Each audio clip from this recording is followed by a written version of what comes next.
Brilliance Audio presents The Passenger by Patrick A. Davis.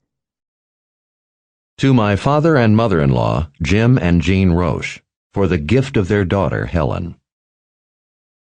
The Passenger. Duty, then, is the sublimest word in the English language. You should do your duty in all things. You can never do more. You should never wish to do less. General Robert E. Lee. Chapter 1. Thursday, March 3rd, 1994. It was a little after 6:30 p.m. and I was still in my Pentagon office, pecking out a monthly summary of Air Force plane crashes for my boss, Major General Maxwell Kramer. A Gordon Lightfoot cassette played softly on the small tape deck on my desk. I peered into the computer screen and grimaced. General Kramer, Chief of Air Force Safety, was not going to be pleased at the February results. 3 planes had gone down with a total of 9 fatalities. Kramer would tear into me the moment I handed in the report. I sat back feeling more than a little disgusted. I'd been on Kramer's staff for only a couple of months and was still having a tough time adjusting to his outbursts. I kept trying to convince myself there wasn't anything personal behind them, but I was beginning to wonder.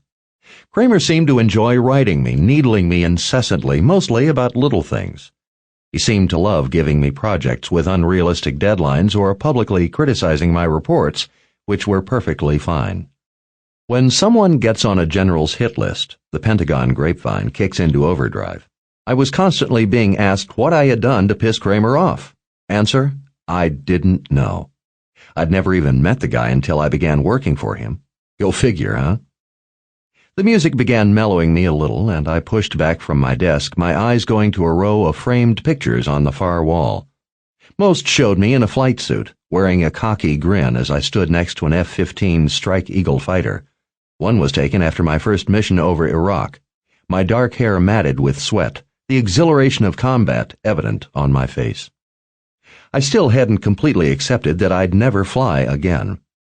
The chief flight surgeon of the Air Force had denied my request to be reinstated to flight status, a decision that didn't take me by surprise. The Air Force didn't have much use for a fighter pilot with a back that resembled a tinker toy. Something about how another ejection would probably kill me.